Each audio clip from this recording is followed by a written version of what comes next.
Welcome to news wise. मैं हूं आरिफा नूर। आज प्रोग्राम में सबसे पहले हम जिक्र करेंगे पाकिस्तान स्टॉक एक्सचेंज पर जो दहशतगर्द हमला हुआ आज सवेरे।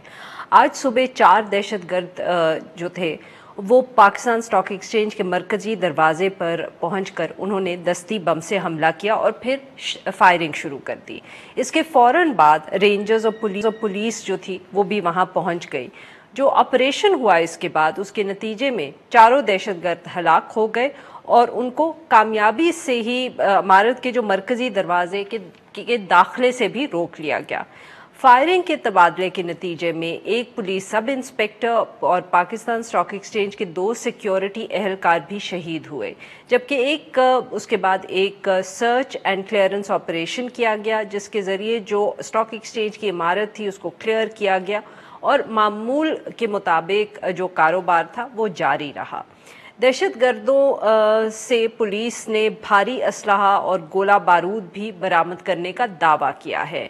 जो एंटी टेररिज्म डिपार्टमेंट है उसके सरबरा राजा उमर खिताब का कहना है कि दहशतगर्दों के पास तवील दुरानिये के लिए लड़ने का सामान मौजूद था और गालिबन उनका जो एम था वो यही था कि ज़िंदा इस मिशन से वापस नहीं आना।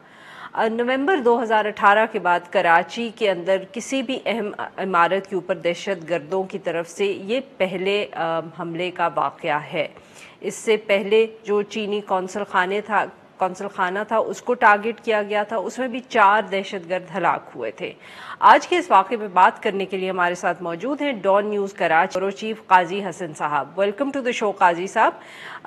काजी साहब, ये सबसे पहले तो हमें ये बताएं कि ये जो है एक हाई सिक्योरिटी एरिया था, तो किस तरह जो दहशतगर्द थे गाड़ी के अंदर सवार होके इतने असलहे के साथ यहाँ तक पहुँच गए?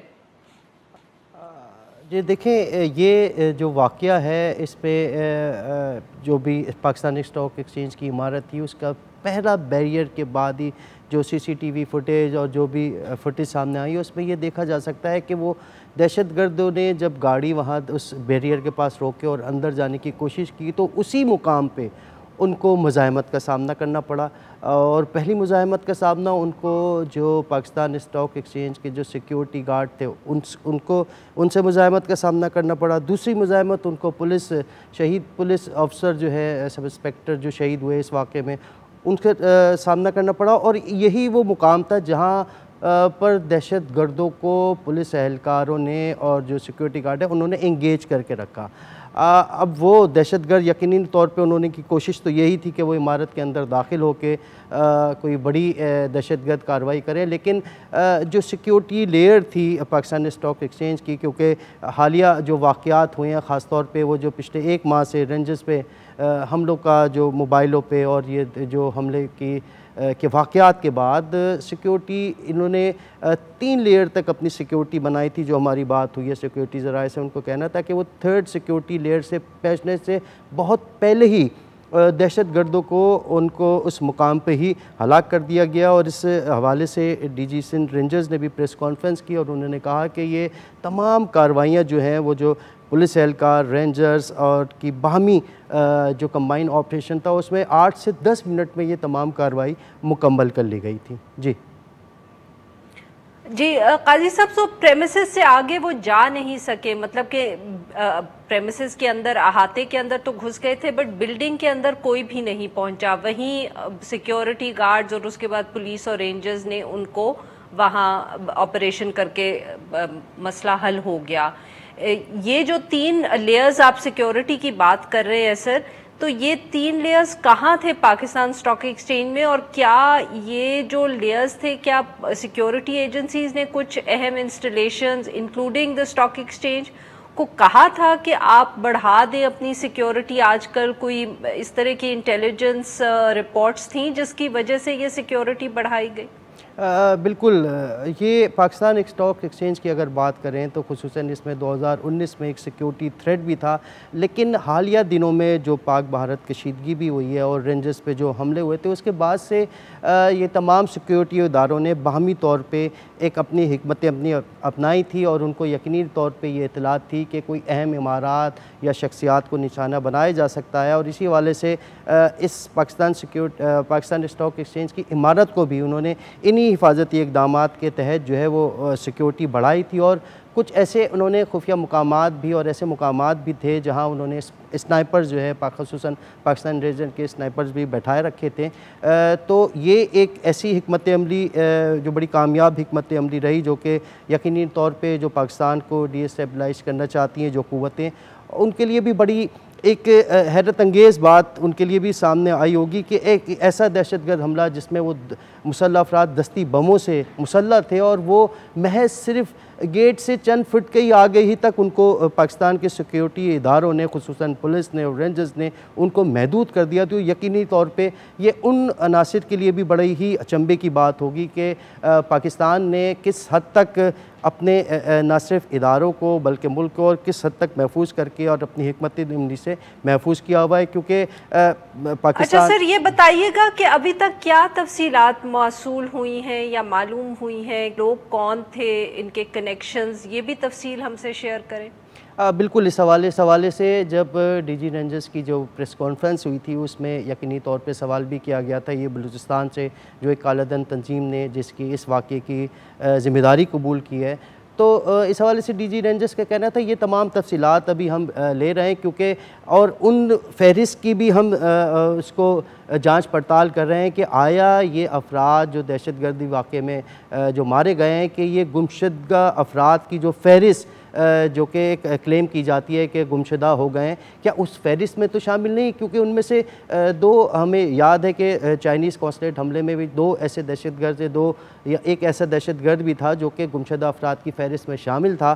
تو ابھی اس بات کی جانچ پڑتال کی جا رہی ہے کہ آیا یہ جو 4 دہشت گرد ہیں ان میں سے کوئی ایسا فرد تو نہیں جو کہ گمشدہ افراد کی جو کہ عام طور پہ جس کا کلیم کیا جاتا ہے کہ وہ گمشدہ ہو گئے ہیں اور ان کو سیکیورٹی اداروں نے گمشدہ کر دیا۔ تو قاضی صاحب، اس کا یہ مطلب ہے کہ جو کلیم آیا ہے، جس بینڈ آرگنائزیشن نے یہ کلیم کی ہے رسپانسبلٹی، وہ سیکیورٹی اداروں کو بالکل صحیح لگ رہا ہے وہ کلیم، ادھر کوئی شک اور شکوک کی بات نہیں، کیونکہ کئی دفعہ یہ بھی ہوتا ہے نا کہ واقعہ ہوتا ہے اور کچھ آرگنائزیشنز ایسی ہوتی ہیں کہ فوراً کلیم کر لیتی ہیں ان کی کوئی انوالومنٹ ہو یا نہ ہو۔ اب صرف تفصیلات اگر کچھ رہ گئی ہیں تو وہ یہ معلوم کرنا ہے کہ یہ لوگ کون تھے، یہ 4 دہشت گرد جو تھے، ان کی آئیڈینٹی جو ہے وہ ڈٹرمن کرنی ہے۔ ہاں جی بالکل، اس میں کالا دم تنظیم نے ان کے نام اور تصاویر تو جاری کی ہیں، باقی اب سیکیورٹی ادارے اس بات کی تحقیق کر رہے ہیں کہ آیا یہ بلوچستان کے ذریعے یا پھر بلوچستان سے باہر سے ملک سے باہر سے اگر کسی پڑوسی ملک سے اندر آئے ہیں تو یہ دہشت گرد کن رستوں سے آئے ہیں، کس طرح ان کو گاڑی میں لے کے وہ کراچی کے اندر داخل ہوئے ہیں۔ یقینی طور پہ جو سیکیورٹی ادارے ہیں وہ یہ کہہ رہے ہیں کہ اتنے بڑے اسلحے اور اس کے ساتھ وہ کسی دوسری بڑی دور کی جگہ سے گاڑی چلا کے نہیں لا سکتے، یقیناً یہاں پہ ان کے سلیپنگ سیلز ہوں گے جنہوں نے ان کو اسلحہ اور گولہ بارود فراہم کیا، تو وہ تمام چیزیں تحقیقات جاری ہیں اور یقینی طور پہ چند دنوں میں ہی جو سیکیورٹی ادارے کہتے ہیں کہ وہ اس کو حل کر لیں گے کہ یہ تمام کڑیاں جو ہیں وہ کس طرح مل رہی ہیں اور کس طرح انہوں نے یہ کارروائی کی۔ جی اچھا قاضی صاحب، یہ بتائیے گا کہ آج کا جو واقعہ ہے اس کا کوئی کنیکشن یا کوئی لنک بنتا ہے، جو آپ نے بھی ذکر کیا جو رینجرز کے اوپر پچھلے دنوں میں حملے ہوئے ہیں دستی بموں سے؟ جی بالکل، اس کے حوالے سے یقینی طور پہ جو پاکستان کے باہر بیٹھے ہوئے جو ملک دشمن عناصر ہیں ان کی اور جو پاکستان مخالف جو ریاست مخالف عناصر ہیں ان کی جو حالیہ دنوں میں جو بیانات اور کارروائیاں اور رسپانسبلٹیز اور ذمہ داری لی گئی، اس تناظر میں بھی اس کو دیکھا جا رہا ہے۔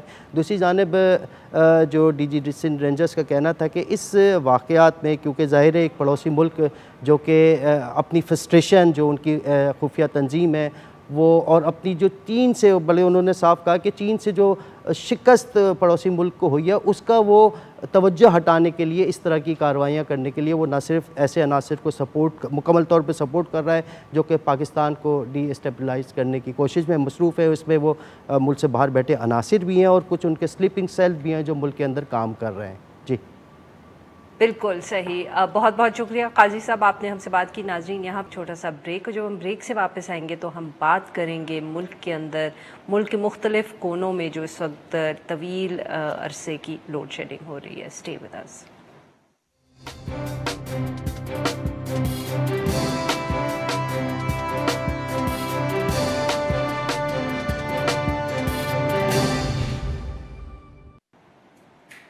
Welcome back. प्रोग्राम के इस हिस्से में हम जिक्र करेंगे एक ऐसे इशू का जिसका माजी में तो बहुत ज़्यादा जिक्र होता रहा, मगर 1-2 बरसों से ज़रा कम बात हुई क्योंकि हालात पे काबू पा चुके थे। मगर इस साल गर्मियों के अंदर ये इशू लगता है एक दफ़े दोबारा सर इसने उठा लिया है।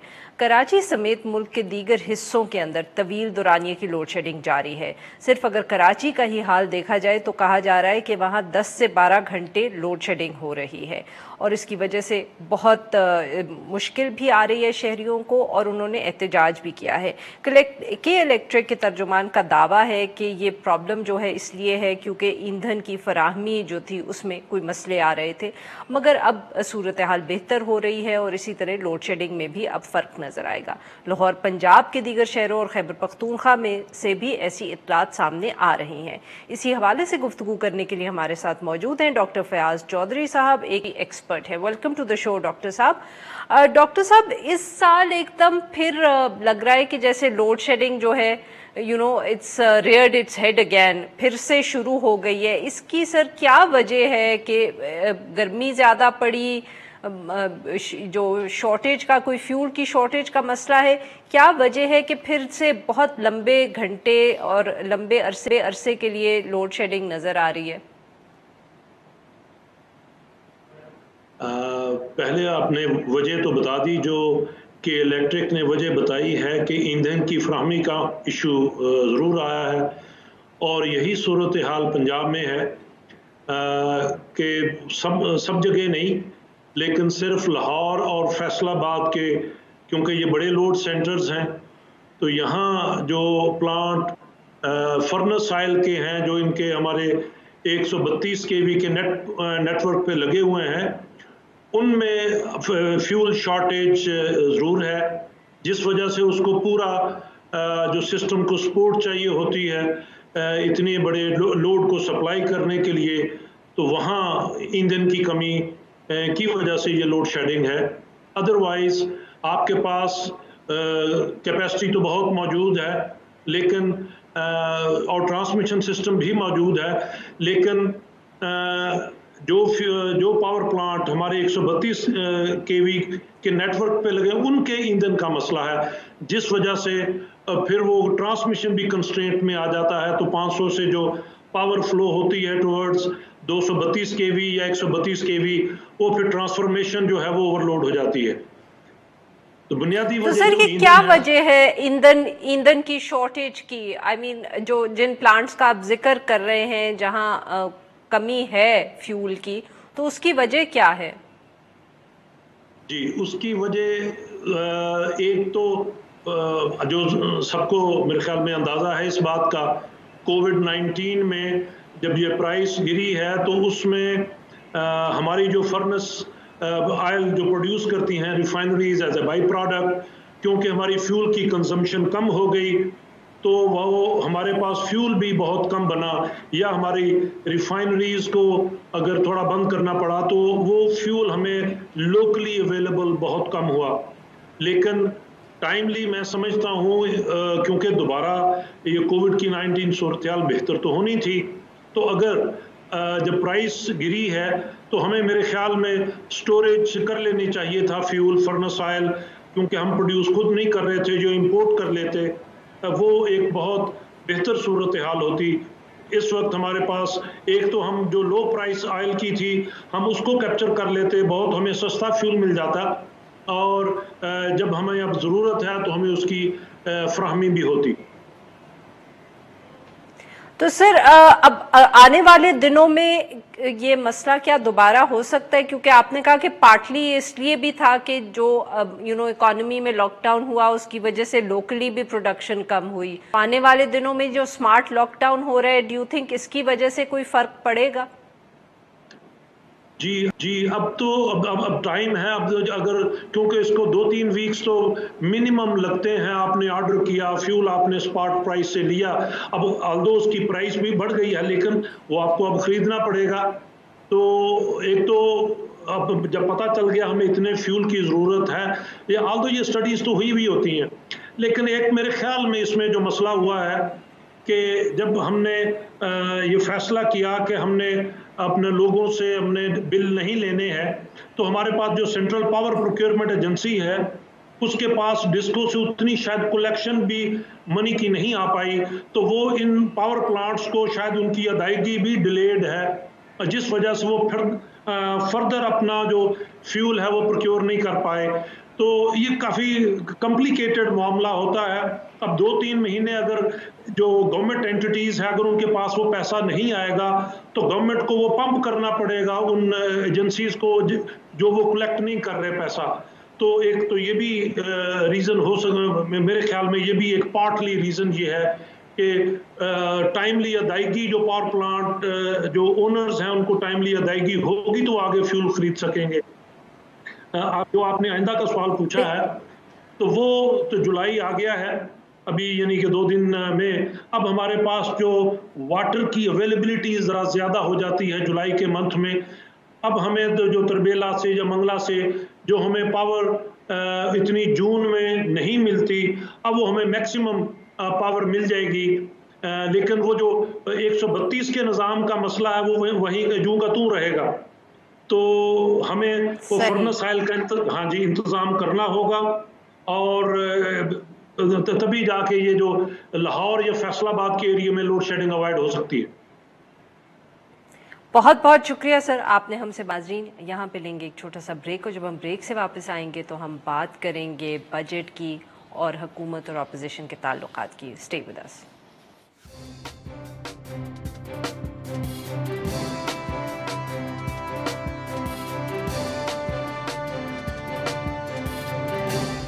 Welcome back. प्रोग्राम के इस हिस्से में हम जिक्र करेंगे मुल्क की सियासी मंजरनामे का, जो एक दफ़े फिर गर्म होता नज़र आ रहा है। नॉट दैट कि वो कभी ठंडा ख़ास कुछ होता भी है। कोरोना और जो दीगर इंतज़ामी मामलात हैं उसकी वजह से तहरीक इंसाफ की जो हुकूमत है उसके ऊपर काफ़ी शदीद तनकीद होती तो रही, मगर जो पेट्रोल की कीमत के अंदर 25 रुपये से ज़ायद का इजाफा हुआ है उसके बाद अपोजिशन के लहजे के अंदर मज़ीद तलखी आ गई है। बजट तो हुकूमत ने पास करवा लिया, अपोजिशन उसको रोक ना सकी, मगर सारी अपोजिशन जो है अब इस वक्त एक ज़ुबान होकर वज़ीर आज़म के इस्तीफ़े का मुतालबा कर रही है। इसी हवाले से एक हिकमत अमली तरतीब देने के लिए बिलावल भुट्टो ज़रदारी साहब की दावत पर अगले आने वाले दिनों के अंदर एक ऑल पार्टीज़ कॉन्फ्रेंस भी होने जा रही है। नवाज़ लीग ने तो यहाँ तक कह दिया है कि मौजूदा हुकूमत से छुटकारे के लिए तमाम आइनी ऑप्शंस को भी एक्सप्लोर किया जाएगा। इस हवाले से गुफ्तगू करने के लिए हमारे साथ मौजूद हैं नवाज लीग के सीनियर रहनुमा और साबिक वफाकी वजीर ख्वाजा मोहम्मद आसिफ साहब। Welcome to the show Khawaja साहब। ख्वाजा साहब, अगले दिन तो लग रहा था कि पार्लियामेंट में कुछ माहौल अच्छा हुआ है, वजीर आजम साहब की तकरीर अपोजिशन ने आराम से सुनी, आपकी और बिलावल भुट्टो जरदारी साहब की तकरीर में हुकूमती बेंचेस से कोई खास शोर नहीं हुआ, मगर उसके बाद जो बयानात अपोजिशन की तरफ से आए हैं वो तो बहुत सख्त है। आपने तो यहाँ तक कह दिया कि सारे जो आईनी ऑप्शंस हैं उन पे भी गौर किया जाएगा इस हुकूमत को हटाने के लिए, वजीर आजम साहब को हटाने के लिए। शुक्रिया आरफा।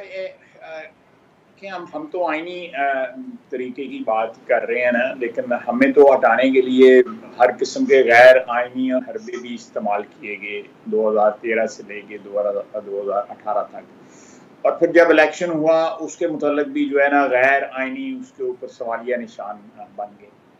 तो we are sticking to the constitution, और हम चाहते हैं कि कोई ऐसी इवेंचुअलिटी में कि जब ये हुकूमत एक लाइबिलिटी जिस तरह बन गई हुई है, अगर इसको शेड ऑफ किया जाता है तो उसको किसी गैर आइनी तरीके से शेड ऑफ ना किया जाए।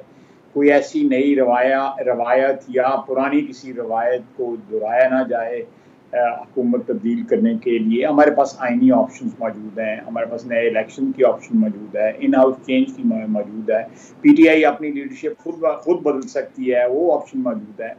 तो इन तमाम ऑप्शंस में मेरा ख्याल है कि पार्लियामेंट के 342 अरकान जो हैं वो मैच्योरिटी का जो है मुजाहरा करेंगे, और वो मौजूदा अटर फेलियर जो है इस हुकूमत की उसको ग्राउंड बना के अगर पाकिस्तान को बचाना है, हमारी मईशत को बचाना है, जो भी रह गया मईशत के जो खंडरात हैं उस पर तो नई इमारत हमने तामीर करनी है, تو اس کے سوا کوئی چارہ نہیں ہے کہ عمران خان جو ہے ایگزٹ کرے پاکستان کی پولیٹیکل سین سے. اس نے بجائے سوائے کسی ڈیزاسٹر کے، سوائے تباہی کے اور بربادی کے کچھ نہیں دیا. مجھے آپ بتا دیں ایک بیلنس شیٹ بنائے ان کے وعدوں کی، ان کے نعروں کی، اور اس کے بعد اچیومنٹ کی، اور وہ بیلنس شیٹ آپ مجھے بیلنس اس کا جو ہے نا ایک کوئی توازن جو ہے رکھ دیں کہ بھئی کون سی چیز انہوں نے اچیو کیا ہے جو انہوں نے وعدہ کیا تھا. ایک بتا دیں، جسٹ ون ایک بتا دیں. Utter failure, abject failure of Imran Khan. یہاں پہ ہم لیں گے ایک چھوٹا سا بریک. جب ہم بریک سے واپس آئیں گے تو ہم خواجہ آصف گفتگو جاری رکھیں گے. Stay with us.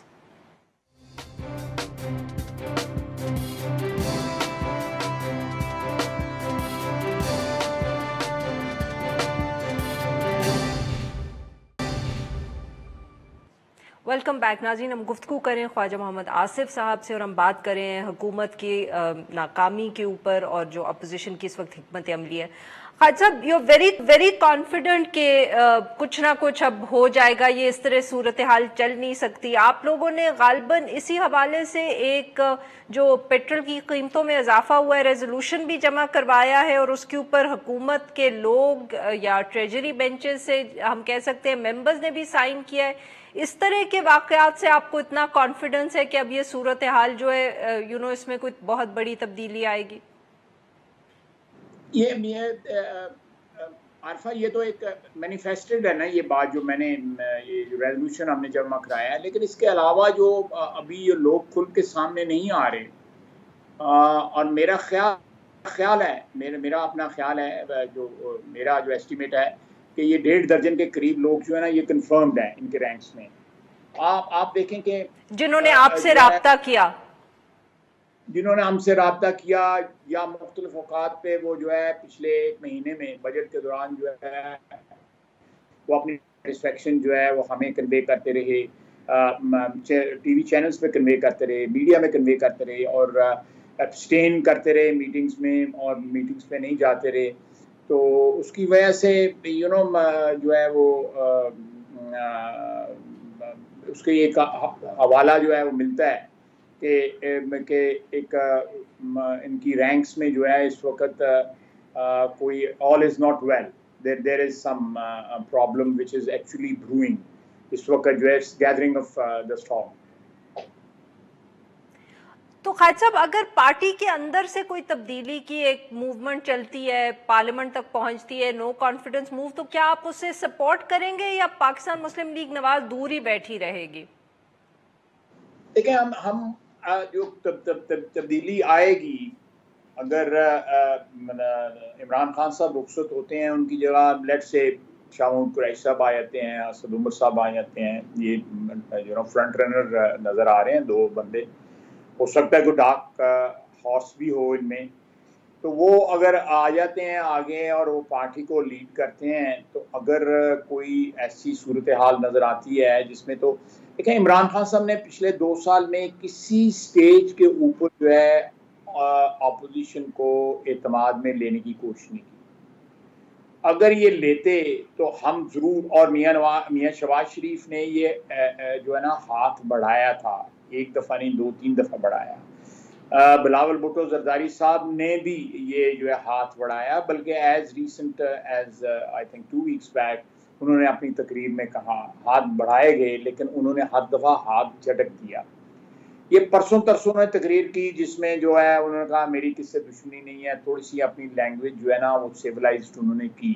ادروائز تو ان کی لینگویج جو ہے آئی تھنک سیولائزڈ بھی نہیں ہوتی جو وہ استعمال کرتے ہیں اپوزیشن کے لیے، یا جو کنٹینر پہ استعمال کرتے رہے.